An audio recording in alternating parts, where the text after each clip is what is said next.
90s பழைய நினைவுகளை கொஞ்சம் பறக்க விடலாமா? கவர் இல்லாத மிட்டாய்களை பாட்டில இருந்து எடுத்து சாப்பிட்ட கடைசி தலைமுறை, கிரைண்டர்ல மாவு அரைக்காம ஆட்டுக்கல்ல மாவு அரைச்சு சாப்பிட்ட ஆரோக்கியமான தலைமுறை, செருப்பு இல்லாம கால் கடுக்க ஸ்கூலுக்கு நடந்து போன கடைசி தலைமுறை, டேப் ரெக்கார்டரை யூஸ் பண்ணி ரெக்கார்ட் பண்ண கடைசியான தலைமுறை, 5 காசு 10 காசுன்னு சேர்த்து வச்சு சைக்கிள வாடகைக்கு எடுத்து ஊரெல்லாம் சுத்தின அழகான தலைமுறை, முதலா செல்போனை யூஸ் பண்ணி நண்பர்கள் கிட்ட பேசின தலைமுறை. நாங்க வளரும் போது டெக்னாலஜியும் எங்க கூட சேர்ந்து வளர்ந்துகிட்டே தான் இருந்தது. ப்ரோ, டியூட், அங்கிள், ஆன்டின்னு அந்நியமா கூப்பிட்டவங்க இல்ல. நாங்க அத்தை, மாம, மச்சான்னு உரிமையோட பழகினவங்க.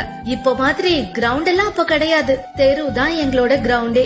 வெயிலு மழைன்னு பாக்காம மண்ணில கால வச்சு உருண்டு புரண்ட தலைமுறை, சக்திமானையும் மைடியர் பூதத்தையும் மெய் மறந்து பார்த்த தலைமுறை, பண்டிகை காலங்கள்ல சொந்த பந்தங்களோட கொண்டாடி வீட்லயே இருக்க பெரிய ஆண்டனால இருந்து வர கேபிள வச்சு படம் பார்த்த கடைசியான தலைமுறை. தப்பா நினைச்சாலும் பரவாயில்ல, பக்கத்து வீட்டு மாங்காயும் நெல்லிக்காயும் திருடி தின்ன தலைமுறை, உலகத்தோட பெரிய மாற்றங்களை விட்னஸ் பண்ண தலைமுறையும் நாங்க தான். இனிமேலாச்சு 90ஸ்னா கிரிஞ்சே பண்றவங்க, கல்யாணம் ஆகாதவங்கன்னு டீஸ் பண்றதை விடுங்க. உணர்வுகளையும் உறவுகளையும் உணர்ந்து வாழ்ந்தவங்க நாங்க. நான் ரொம்ப பெருமையா சொல்லிப்பேன், நான் ஒரு 90s கிட்னு.